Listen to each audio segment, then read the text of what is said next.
Oi, gente! Céu, mar ou terra, não sei por onde que você envia as suas encomendas, mas eu sou a Letícia Oliveira e tô aqui para compartilhar com você toda a nossa experiência sobre envio de mercadoria dentro do ramo de papelaria e cartonagem de luxo. Então vem comigo que o vídeo de hoje tá maravilhoso.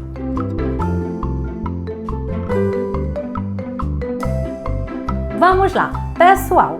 Quando eu comecei, eu tenho certeza que eu comecei como muitos de vocês que estão aí do outro lado, sem muita noção de como fazer os envios, ou às vezes até com noção, mas sem experiências, e entre os erros e acertos do negócio, eu tô aqui para facilitar e compartilhar com vocês toda a nossa experiência. Eu tenho certeza que vai ajudar muito. Bem, quando eu comecei, eu não vendia só para...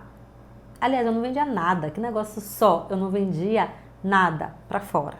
Eu só vendia aqui para minha cidade e era bem poucas coisas, né? E as pessoas vinham retirar, então não precisava de transporte e tudo mais. Foi quando um dia eu me deparei com uma live da Carol Manente, que vocês devem conhecer porque ela é muito fera, né, em artes gráficas e design e tudo, que na época ela tinha La Papeterie Design, nome chique, né, francês. Pois é, então a Carol estava fazendo uma live sobre meio de transportes e eu achei aquilo muito interessante, porque eu dizia, vem aqui, aonde que essa moça mora e ela fala que vende muito para fora, que ela não vendia quase nada para a cidade dela.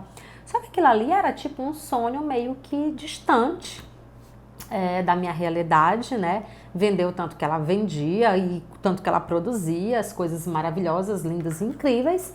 E eu fiquei muito interessada naquilo ali. Só que aquela aula, aquele vídeo dela, eu fiquei tipo meio que cansada. Só em pensar que eu teria que produzir, embalar, sair, deslocar da minha casa ou do escritório, do ateliê, eu sei lá, e enfrentar uma fila de correios, fazer essa postagem. E se o negócio amassasse, se chegasse destruído, como que eu ia resolver? Enfim, foram tantas informações. Eu falei assim, eu acho que eu nunca quero vender para fora. E eu acho também que eu nunca vou conseguir vender para fora. E eu acho também que ninguém de fora nunca vai querer comprar o meu produto. Então, são aquelas crenças limitantes que vêm na nossa mente e a gente não sabe muito bem como conduzir tudo isso daí. Foi quando você postando e tudo mais, as pessoas vão te conhecendo e um indica para o outro e tal, eu tive a minha primeira encomenda que eu ia precisar despachar. E agora, como é que eu iria fazer? Então eu fui lá de novo nessa live lá da Carol, peguei algumas diquinhas e tal. A primeira opção, vou despachar por correios. Eram os chaveiros com recorte a laser. E eu só me lembro que era de uma maternidade e era pro Pará.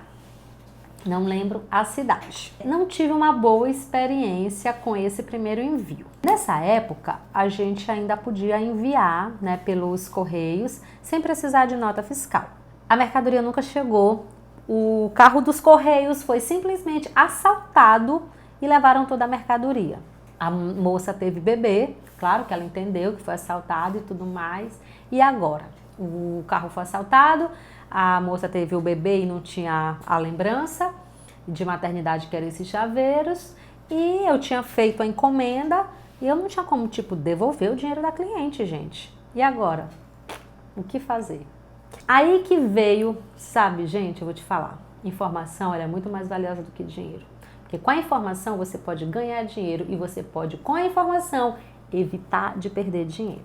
Nessa época minha mãe trabalhava comigo e ela foi nos correios fazer a postagem. Quando ela chegou no correio para fazer essa postagem, o rapaz lá que atendeu ela não perguntou qual era o valor da mercadoria, não explicou que tinha declaração de valor, a gente não sabia dessas informações, né? Então ele simplesmente cobrou o frete dela, falou quanto é que era e tal. Quando tudo isso aconteceu, a gente foi entrar em contato com o correio. Minha mãe foi lá e disse, eu vim aqui há uns dias atrás e aconteceu isso, o carro foi assaltado. Qual que é o procedimento? Ele falou, olha, a declaração de valor que consta aqui da sua mercadoria é de tanto. né? Falou lá um valor.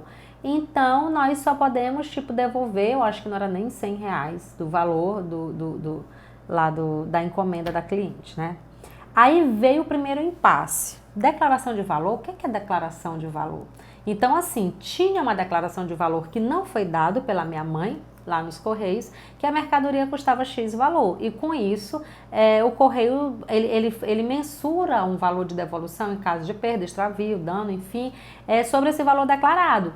E aí a minha mãe ficou logo nervosa, porque ela não declarou esse valor, ela nem sabia que isso existia, e voltou e me contou o que tinha acontecido. E aí eu fui lá no Correio, lá nos Correios, e falei, olha, minha mãe esteve aqui, fez uma postagem, em nenhum momento a pessoa que atendeu não perguntou qual que era o valor da mercadoria, porque ela iria informar, e se ela não soubesse, ela iria me ligar. E eu não tinha problema nenhum em dizer qual era o valor real da mercadoria, porque primeiro, quem estava pagando o frete era o cliente. Então, se isso iria aumentar ou não o valor do frete, o problema não era meu. O cliente estava ciente que ele iria pagar o frete, né? E eu jamais iria correr um risco desse, de assumir, de um extravio, um dano, até porque era a minha primeira remessa. Então, essa ocultação de informação está me trazendo um dano, porque agora a cliente quer o dinheiro dela de volta e eu tenho um seguro aqui, só que o seguro é bem abaixo do valor do que realmente valia. E, enfim, ficou o dito pelo não dito, a declaração já estava lá e, enfim, ficamos no prejuízo com relação a esse meu primeiro envio. Logo depois disso, saiu, né, a informação de que os Correios, agora para você fazer envio, você precisaria emitir nota fiscal. Nessa época, assim, quem trabalhava muito com papelaria e tudo, ficou tipo meio desesperado, porque todo mundo trabalhando de forma, de forma informal, né, em casa e tudo, sem empresa. E as pessoas ficaram preocupadas, como é que agora elas iriam enviar, muitas meninas dos grupos de Facebook vendiam para fora e tal, com essa questão de emissão de nota fiscal. Só que logo em seguida veio a questão da MEI, que foi um facilitador para as pessoas abrirem a empresa e poder emitir suas notas fiscais e tudo direitinho. O que eu queria falar aqui para vocês hoje, como nós trabalhamos e quais são as formas de envio e o que precisa para que isso seja feito, tá? Nós temos 3 formas de enviar a mercadoria. É pelos Correios, pela transportadora ou via aéreo. Todos os 3 meios de transportes, eles precisam das mesmas informações. Eles precisam que você emita uma nota fiscal, eles precisam saber a cubagem, né, ou seja, o tamanho da embalagem que você vai estar postando, e eles precisam do peso, eles precisam do CEP do remetente para poder fazer esse cálculo de envio. Quando a nossa demanda começou a crescer e a gente começou a vender muito para fora e a gente começou a precisar atender outros clientes, começaram a vir os desafios, né? Que tudo era muito novo, não teve ninguém que ensinasse, não tinha ninguém que explicasse e, enfim, a gente teve que realmente passar por esse processo de aprendizado que faz parte do negócio, né? Dentre esses 3 meios de transporte, eu quero falar especificamente, das diferenças entre o correio, a transportadora e o aéreo, tá? O correio, como eu falei, você precisa da nota fiscal, ele tem um tempo de entrega, de prazo de entrega bem maior. A demora dos Correios em relação à transportadora e o aéreo é bem maior, tá? O valor foi-se o tempo que era mais barato, que as pessoas optavam por ir por correio porque os Correios cobravam mais barato. A não ser que você vai mandar uma folha de papel dessa aqui, você vai pôr no envelope, no correio você vai pagar uma taxa de R$ 9,90 porque eu envio carta. Né? Se for um documento super importante, tal, que você for mandar aéreo, por menor que seja e leve, você vai pagar bem mais caro. Mas para o tipo de produto que nós trabalhamos e pelo valor agregado que tem desse produto, eu acho que o correio ele não compensa, tá? E ele também tem um limite de seguro para o envio dessas mercadorias. A transportadora, ela tem um prazo, né, mais curto do que o prazo da entrega dos Correios, né? porém ela entra numa rota de entrega. Você vai mandar uma mercadoria daqui para um determinado outro estado, então ele segue aquela rota, vai parando de estado ou cidade em cidade onde ele tem que descarregar e tudo mais. Então, às vezes, dependendo de como foi carregada essa carga na carreta, a sua mercadoria pode estar um pouco na frente. Geralmente, eu creio que eles tenham uma logística, né? Eles pegam o roteiro de onde aquele caminhão vai passar e eles começam a acomodar essa mercadoria dentro do caminhão por rota, para facilitar, porque imagina o cara ter que descarregar um caminhão todinho para pegar uma caixinha que está lá no fundo para deixar naquela primeira rota onde ele vai passar. E a gente nunca enviou por transportadora.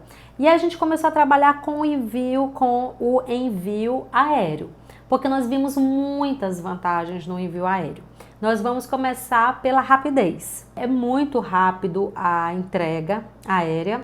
Quando você entra no site, você já tem ali o prazo, né? Tudo bem que também a transportadora já te dá uma prévia, os correios também, mas tipo, é muito rápido. A gente envia daqui para o Rio de Janeiro, a gente tem voo todos os dias. Então a gente posta 9 da manhã, 5 da tarde está lá, porque sai num voo direto que sai daqui às 13 horas. Então o que você precisa atentar para a questão do envio aéreo? Ele é mais rápido, isso é um fato, né? É uma mercadoria que, se você botar lá que é 10 mil reais, ele vai gerar um seguro em cima daquele valor, do que é o valor que está na nota fiscal, né? Eles têm a possibilidade também de vir coletar aqui, então é diferente dos correios, que você, a não ser que você tenha um contrato, né, empresarial com os correios para eles passarem no seu estabelecimento para coletar. Do contrário, você vai precisar se deslocar. Já é diferente da empresa aérea, que você pode ligar e tal, eles fazem a coleta. E você pode fazer a emissão da nota fiscal pela MEI, por uma empresa de Simples Nacional, enfim, que é igual para os outros, né? A cotação também é bem simples de fazer. Quando você pega a prática, você já sabe a cubagem, o peso, você entra no site e você já pode passar ali e dar, né, mais ou menos que instantâneo para o seu cliente esse orçamento. Para você calcular, como eu já falei, você precisa do peso, da cubagem. Para isso nós compramos uma balança, para que a gente pese os nossos produtos e coloque as informações corretas para a gente não cobrar nem o frete a mais, nem o frete a menos para o nosso cliente, certo? Ele tem o seguro, né? E também as pessoas que operam, que trabalham geralmente nessa parte de carga de mercadoria, eles são treinados a trabalhar com mais cuidado com a mercadoria do cliente. É diferente de uma transportadora, porque a gente já teve um negócio, que a gente já trabalhou com a transportadora, e existe a parte da estiva, que a gente chama, que é aquele trabalhador que ele não é funcionário da transportadora, né? O caminhoneiro, o motorista chega na cidade e eles contratam estivadores, que geralmente ficam nos postos de combustíveis, na entrada da cidade e tudo, e eles contratam como freelancer para ajudar a descarregar aquela mercadoria. Então a gente vendia muitos móveis, né? Sofá, mesa de jantar, geladeira e tal. Então o motorista ele vinha sozinho, e ali pelo centro onde a gente tinha o comércio, sempre tinha os estivadores que ficavam ali, que ele contratava. Então o cara tá ali para fazer o serviço braçal. Às vezes ele não entende que ali tem uma mercadoria de um valor agregado muito alto e que ele tem que ter cuidado. Então é diferente de um funcionário que trabalha nessa parte de cargas dentro de uma empresa aérea, né? Então eles tendem a ter mais cuidado. Não digo que eles não pegam, que não jogam de qualquer jeito, porque sempre tem aquele funcionário ou outro, mas de uma forma, eles tratam de uma forma um pouco diferente. A gente sentiu essa diferença, tá? O que é importante sobre a questão do envio? É você saber calcular e mensurar o prazo, tá? Entre produção e envio. Quando nós fechamos os nossos contratos, no contrato já vai a data que a gente vai enviar aquele projeto, aquela encomenda para o cliente, tá? Então você precisa também conhecer a parte geográfica da localização, se naquela cidade atende via aéreo. Graças a Deus, Todos os clientes que a gente atendeu até hoje, por mais que não tenha aeroporto naquela cidade, mas eles também têm um raio de atendimento, que a gente chama. O aeroporto está aqui nessa cidade, então eles têm um raio de uma quilometragem até 250 quilômetros, 300 quilômetros que eles atendem via aéreo. Então a mercadoria descarrega ali no aeroporto mais próximo da cidade e dali eles têm os postos nas cidades que saem de forma terrestre, mas tudo é sob a responsabilidade da empresa aérea que você está contratando, tá? O cliente também, quando você envia de forma aérea, ele tem a oportunidade ou ele tem a facilidade de fazer essa retirada direto no aeroporto. A gente tem vários clientes que moram no interior de Goiânia, de Goiás, sei lá, de algum lugar que não tem, mas ele tem um parente ou ele vai lá toda semana, então ele opta em fazer a retirada. E quando é na própria cidade, né, e ele está com prazo muito apertado, ele opta por retirar no aeroporto, porque no aeroporto tem o setor de cargas de cada empresa aérea, seja ela TAM, Azul, Gol, ele tem esse setor de cargas que é só de entrega de mercadoria.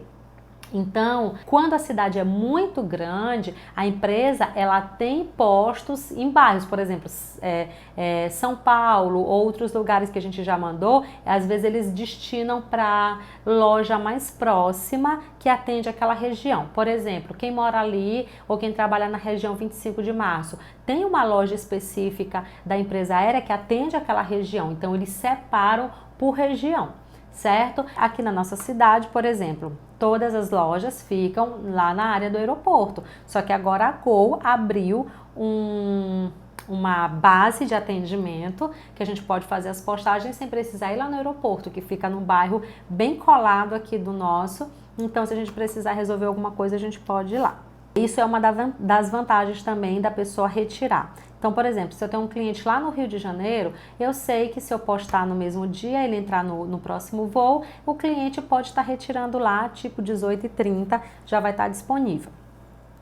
Um detalhe também sobre a questão da retirada é que existe um prazo de 2 horas de quando essa mercadoria chega no aeroporto para ela ficar disponível para o cliente. Por exemplo, o nosso voo sai daqui 1h e chega lá no Rio de Janeiro às 4 horas. O cliente não vai estar lá 4 horas para receber, que ele não vai receber. Existe um prazo de 2 horas, que é o tempo de descarregamento. Às vezes eles descarregam longe, tem que esperar o carrinho vir para poder recolher e passa pela Receita Federal para ver se está com nota fiscal, tudo direitinho, para poder ir para o posto e eles liberarem para entrega. Então existe esse processo e é bom vocês ficarem atentos com relação a isso para o cliente dizer, o voo chega às 4 horas da tarde, o cliente vai estar lá esperando e depois ele vai ter que passar mais um tempo esperando todo esse processo legal de liberação da entrega da mercadoria.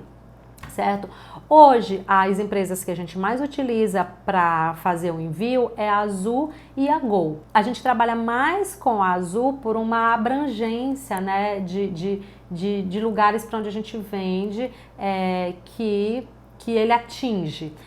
E a Gol a gente usa para algumas cidades que a gente sabe que tem os voos direto, né? Por exemplo, Rio de Janeiro, você posta, chega no mesmo dia. No máximo no dia seguinte, se ele não conseguir entrar nesse voo e tiver que ir num voo que tem escala em Brasília, por exemplo. Então a gente sempre trabalha a faixa de valor, também é muito próximo, que vai, isso não vai diferenciar, é mais para uma questão de atendimento realmente. Com o relacionamento que você cria com o dono, vamos dizer assim, das unidades, né? Cada unidade tem o gestor, tem o dono, que é como se fosse tipo uma franquia, vamos dizer assim. Você acaba criando um relacionamento e isso é extremamente importante, porque quando há qualquer tipo de dificuldade, um imprevisto, um extravio de mercadoria, como a gente já teve mercadoria que ia para uma capital e foi parar em outra, e aí você tem um relacionamento e as pessoas movem céus e terra para encontrar a mercadoria, para devolver em boas condições, entregar dentro do prazo para o cliente. Então, isso é importante, né? Você não ficar tipo pulando de galho em galho. Você definir as empresas ou a empresa que você quer trabalhar, criar um relacionamento para isso, porque aí você tem essa facilidade, as pessoas já te conhecem, sabe que você não posta de vez em quando, que você posta todo dia, que você posta toda semana, que é uma grande quantidade, e aí eles estão ali para, né, ajudar, facilita a comunicação. Nós temos um pedido mínimo de convites e de lembranças e hoje a gente já sabe, todos os nossos produtos, tipo, se o cliente pedir 40 daquele produto, se ele pedir 30 do outro, qual que vai ser a cubagem, as caixas, quanto que cabe em determinada, no tamanho da caixa. Isso é extremamente importante, né? Que são os volumes das caixas, de onde você vai transportar. Então a gente já tem um padrão dos tamanhos das caixas que a gente trabalha e eu já sei quanto que cabe de mercadoria de determinados produtos dentro daquela caixa. Isso facilita muito na hora de você passar o orçamento do frete para o cliente, né? Vamos dizer que tipo 90% dos nossos clientes, quando eles fecham, eles dificilmente perguntam quanto que vai ser o frete daquela mercadoria, né? Dificilmente, mas às vezes as pessoas querem fechar e já querem saber uma estimativa, né, de quanto que vai ser esse frete. E aí você precisa saber dessas informações, conhecer bem o seu produto, né, saber, né, o peso que dá naquela determinada quantidade para que você já possa passar uma estimativa para o seu cliente. Uma outra informação que é extremamente importante, que nós apanhamos mais do que cachorro sem dono. A vida útil, a gramatura das caixas que a gente vai transportar o nosso produto. Geralmente quando a gente está começando, a gente não tem muito essas informações ou não tem muito tino para isso. Então, por exemplo, a gente compra muito assim determinados fornecedores, né? Então aqui tem algumas lojas que eles recebem muita mercadoria e um dia eu passei pelo subsolo do estacionamento e eu vi que eles tinham um galpão gigantescos de caixas. E caixas, né, eles desmontavam e tal e deixavam ali para doar. E a gente pedia as caixas lá, eram caixas, né, de papelão, bem conservadas e tudo mais. Só que a gente começou a ter alguns problemas, né, porque alguns produtos nossos têm um peso, que tem um peso significativo. Então aquelas caixas, elas já tinham sido utilizadas, já tinham sido passada fita crepe, já tinha sido passado fita e cortada, e já tinha passado sofrido um processo de transporte. Então ela não estava mais assim em condições para carregar determinados produtos nossos. Então algumas avarias que a gente teve foi por conta não só da empresa que estava transportando, mas também das embalagens que a gente estava utilizando para mandar. Mas isso a gente não fazia, eu vou fazer isso para economizar. Não, a gente fazia isso porque a gente não tinha experiência. E depois nós começamos a comprar as nossas caixas, né?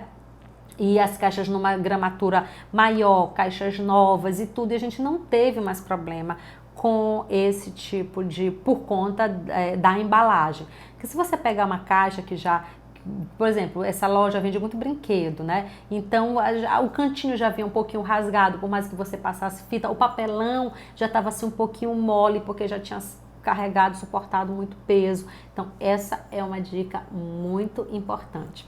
Essa questão da caixa nova para fazer o seu transporte, tá? Até porque a caixa ela tem uma vida útil e aí você vai usar até o último farelo do papelão, não tem condição, tá? Caixa velha, a questão da estética, o cliente vai estar recebendo um produto que tem um valor agregado, aí de repente você tá lá entregando a caixa toda amassada de qualquer jeito, enfim.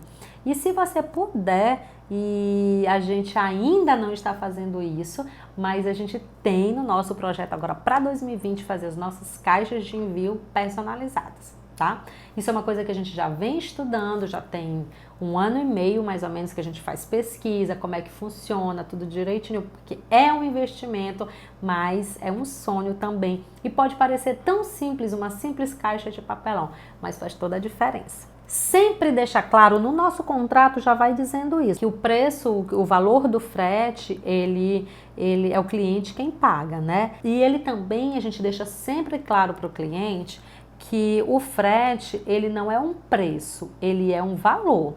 Porque imagina, o cliente ele já está investindo numa lembrança de qualidade, uma lembrança sofisticada, uma lembrança de alto padrão, então ela não pode ser tipo enviada de qualquer jeito e nem de qualquer forma. Então a gente passa para ele essa questão da importância de ser algo mais seguro, mais rápido, mais prático e com o percentual de avaria muito baixo. A percepção que o cliente tem do nosso negócio quando ele entra no Instagram é extremamente importante. Ele associa o nosso produto a um produto, né, de luxo, um produto sofisticado. Então, assim, a gente teve uma experiência o ano passado que aquilo ali mexeu muito comigo. E foi quando eu comecei a despertar, que às vezes a gente acha, é só uma caixinha, não sei o quê, o cliente não vai estar nem olhando isso. Tudo bem, vamos dizer que 99% dos clientes não vejam. Mas faz parte do processo de posicionamento, inclusive de marca do seu produto, da sua marca, né? Como que o cliente está enxergando tudo isso daí. Então eu lembro, como eu falei para vocês, a gente pegar qualquer caixa, mandar de qualquer jeito, tem os clientes observam. E eu lembro que a gente mandou uma mercadoria para um cliente, que essa mercadoria sofreu uma avaria tremenda no transporte. Ele não foi mal acomodado, ele de fato foi mal transportado, mas hoje, na época, eu não pensei nisso, mas hoje, analisando o tipo de produto que a gente mandou e da forma como a gente mandou, eu penso que se ele tivesse sido acomodado de uma outra forma, que às vezes é muito mais fácil a gente ficar só culpando, porque foi a empresa, foi a transportadora, foi o correio, enfim, os correios, né? É muito mais fácil a gente ficar apontando o erro para os outros ao invés de enxergar. Hoje eu consigo enxergar que se aquela mercadoria tivesse sido embalada, tivesse sido colocada na caixa que a gente trabalha hoje, ela talvez não tivesse sofrido a avaria da forma como ela sofreu. Então hoje eu consigo enxergar isso, mas naquele tempo eu não conseguia. E eu não conseguia não é porque eu não queria não, eu não conseguia porque eu realmente não conseguia, eu não tinha vivência do negócio, não conseguia enxergar esses pormenores. E aí a cliente ficou super nervosa porque estava muito em cima do prazo e tal, e a gente, graças a Deus, resolveu, a gente refez o que tinha dado problema e tudo, mandamos de volta, mas o marido dela pediu para falar comigo, e eles são um casal de médicos, né? E ele me falou assim, Dona Letícia, eu não quero ser grosseiro com a senhora, mas eu preciso dizer para a senhora como é que a senhora me manda os convites de aniversário do meu filho dentro de uma caixa de água sanitária. Ele se sentiu desvalorizado, os convites estavam lindos, maravilhosos e tudo mais, mas ele percebeu que foi dentro de uma caixa de água sanitária. Nossa, mas aquilo ali foi como se o homem tivesse me matado naquela hora, sabe? E eu falei assim, ele não tá errado, então assim, eu não posso. Agora tu imagina, foi numa caixa de água sanitária, agora tu imagina se a gente mandar numa caixa de pinga, de fumo, de cigarro, sei lá. Ai, de cigarro não.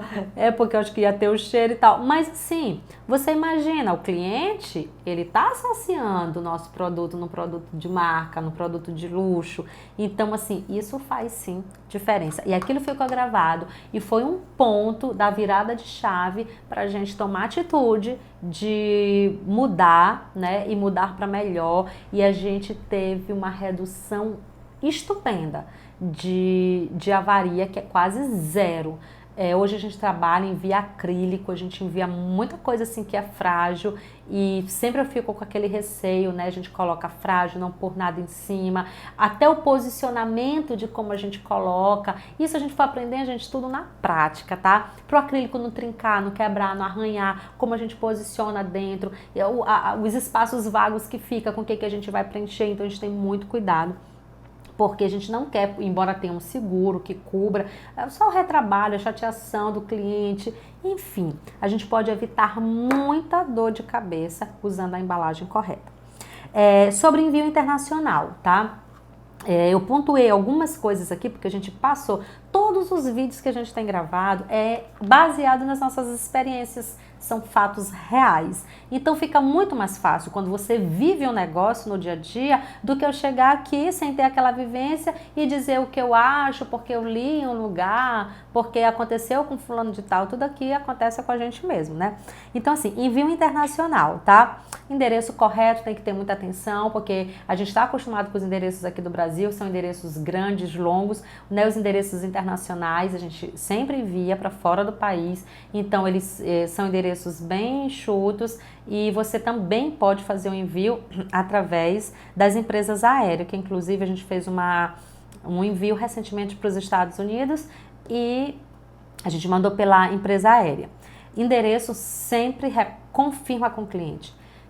Da forma como o cliente manda para você, copia e cola, que não dá erro, a não ser que ele mande errado, né? Importantíssimo é você conhecer as leis de cada país para envio de determinado produto. E aí eu volto a contar uma experiência. Nós recebemos uma encomenda bem grande para uma festa nos Estados Unidos e quando nós fomos enviar, nós enviamos a primeira remessa e a gente foi enviar a segunda remessa. Nessa segunda remessa tinham difusores, tá?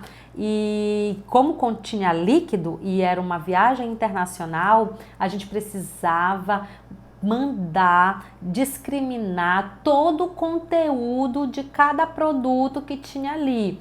Tipo, se tinha a fragrância, o que compunha aquela fragrância, né? Todos os ingredientes daquilo ali. Se tinha a base para fazer a fragrância, a gente tinha que colocar tudo aquilo dali. Então, assim, e nos Estados Unidos, gente, não entra mesmo. Então, a gente entrou em contato com o cliente. A cliente foi tão educada que ela até pediu desculpa por ela não ter passado essa informação. Porque, assim, de fato, pela falta de experiência, a gente não morar lá e não conhecer, imagina a gente conhecer todas as leis. Então, é importante a gente perguntar para o cliente se aquele produto que ele está fechando pode entrar, se não vai ter não sei o quê. Porque, tipo, lá nos Estados Unidos tem algumas coisas que não pode entrar, amendoim, enfim, tem umas coisinhas aí. Então, você precisa estar por dentro desse lance, tá? E aí, a cliente disse, não, tudo bem, joga todos os líquidos fora e tal. Então, a gente teve que abrir todas as caixas, jogar todos os difusores fora e recolocar e mandar os vidros. E lá ela comprou a essência e colocou dentro. Mas isso a gente aprendeu aonde? Na prática. Tá? Declarar o conteúdo, tá? Precisa ter a nota fiscal e você precisa também fazer uma declaração de conteúdo da caixa, que ele vai tipo como se fosse uma segunda nota fiscal, ele vai fora da caixa para quando passar na Receita, quando passar na alfândega, quando passar nos órgãos, né? Eles precisam saber o que tem ali, tá? A Gol, ela trabalha com a DHL, né, que é uma empresa que faz essa ponte de transporte, e a Azul trabalha com a FedEx, que também é uma outra empresa que faz essa ponte aí de envio internacional, tá? Então, essa história dos Estados Unidos, aí dos difusores, gente, foi uma gota d'água para que a gente aprendesse de que mandou para fora, a gente precisa saber realmente o que cada país exige que você, quando vai fazer esse tipo de envio, certo? Então eu quero falar aqui para vocês do passo a passo da parte do envio, né? Primeira coisa, a embalagem, tá? A segunda coisa, você vai fazer a cotação desse material. Terceiro item, super importante, o cliente paga o frete, né, deposita o dinheiro, porque no envio aéreo você tem que pagar não existe tipo envio a cobrar, tá? Tem que pagar no despacho, chamar a empresa contratada para fazer a coleta. Depois que a empresa coleta, ele gera um código de rastreio, a gente manda esse código de rastreio para o cliente, porque ele pode fazer o acompanhamento via internet, online, né? E a gente acompanha a entrega desse produto. Aqui entra uma palavra extremamente importante que se chama autorresponsabilidade. O nosso compromisso com o cliente não acaba quando a gente conclui a encomenda e a gente posta. O nosso compromisso com o cliente acaba quando ele recebe o produto lá em perfeito estado, tá? Se chegou avariado, quebrado, gente, não fiquem jogando a responsabilidade para a empresa, para os correios, para a transportadora. A responsabilidade é sua. O cliente contratou com você. A responsabilidade é minha. O cliente contratou comigo. eu vou resolver o problema do cliente. Depois eu aciono o seguro e aciono, peço as fotos para o cliente, tudo direitinho, e a gente entra com uma ação para ressarcimento, pagamento do seguro daquilo dali. Nunca deixem de atender o seu cliente, refazer a mercadoria porque ela chegou quebrada ou ela chegou avariada, rasgada. Agora, assim, se for extraviado e você tiver tempo útil, você vai precisar refazer essa encomenda para o cliente, como nós já fizemos inúmeras vezes. Só para encerrar, eu vou contar uma história que aconteceu com a gente também. Nós mandamos uma mercadoria, 200 lembranças para o Rio de Janeiro. Eram 100 lembranças de cada modelo e de um determinado modelo, dessas 100, 40 chegaram avariadas, eram os kits slimes, foi virado, derramou, manchou tudo. Agora você imagina, a cliente me manda uma mensagem numa sexta-feira, 1h da tarde, dizendo que que 40 lembranças, ela ligou chorando aos prantos, ela não tinha outra lembrança para colocar, a festa era muito grande. E a festa dela era no domingo, era um almoço. Tá? Só que no contrato dela, estava dizendo que a festa seria no sábado, à tarde. Eu acho que é porque a gente sempre às vezes coloca uns dias antes, para uma questão de até da gente se comunicar melhor com aquela data. Resumindo toda a ópera, eu disse para ela, fique tranquila que você vai receber. A gente não consegue mais fazer essa embalagem, mas a gente consegue fazer essa. Pode ser essa embalagem? Ela falou, pode ser essa embalagem. Então eu fui na mesma hora, liguei, faz 40 impressões do rótulo tal, faz não sei o que, liguei pro fornecedor, não sei o que e tal. Eu tava na rua com meu esposo, de lá a gente já foi pra loja, a gente comprou todo o material. Eu falei pra ela, olha, eu vou mandar por medida de segurança todo o material do kit slime, eu vou mandar numa caixa separado, não vou colocar dentro dos recipientes, porque se derramar, derrama só lá entre eles e não mancha mais o produto. E assim a gente fez. A cliente ficou mega satisfeita. Eu liguei pra produção e falei assim, parem tudo que vocês estão fazendo, porque a gente trabalha com um período de prazo dentro do processo, e eu digo assim, parem tudo, limpem todas as mesas, e eu preciso que todo mundo trabalhe no projeto tal, fazendo cada coisa. Então, da rua mesmo, a gente passou o comando e cada pessoa da equipe foi fazendo uma coisa, uma rotulava, outra fazendo não sei o quê, e aí eu liguei para o outro fornecedor, manda deixar, e no outro. Então, assim, foi tudo resolvido. Gente, sexta-feira, vocês sabem que a gente encerra o expediente super cedo e, tipo, a gente não tinha como entrar pela noite para fazer isso. Quando deu 17 horas, o meu esposo estava no aeroporto fazendo a postagem das 40 lembranças, que a gente começou a produzir praticamente 2h da tarde. Então, assim, isso é ter muita responsabilidade e muito respeito com o nosso cliente que está lá do outro lado. E muitas outras vezes a gente já entrou pela noite, quando é dia de semana, quando é final de semana, dia de domingo, sábado à noite, para que a gente resolvesse o problema do cliente. Então, isso faz parte do negócio, isso faz parte do meio de transporte que você está assumindo ali com o cliente, embora você esteja pagando, embora, sabe, a responsabilidade até o cliente receber o produto intacto ali, é seu, é meu, e vamos fazer sempre o nosso melhor e ter autorresponsabilidade, que eu tenho certeza que esse cliente nunca vai esquecer o comprometimento que você teve com ele, tá bom? Então, curta aqui esse vídeo, dê o seu like, se inscreva aqui no nosso canal para que todas as vezes que a gente postar um conteúdo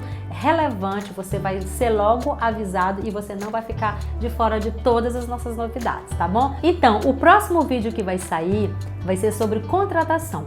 Qual é a melhor hora de contratar? Será que realmente eu preciso desse funcionário que vai me sair muito caro? E se você tem essas ou outras dúvidas, será que eu vou conseguir pagar aquela pessoa? Ai, meu Deus do céu, isso é muito difícil de resolver. Então, vem com a gente e assiste o vídeo da próxima semana, que vai estar fresquinho com todas as informações. Será que eu devo realmente contratar? Quais são os ônus e os bônus? Até a próxima. Tchau, tchau.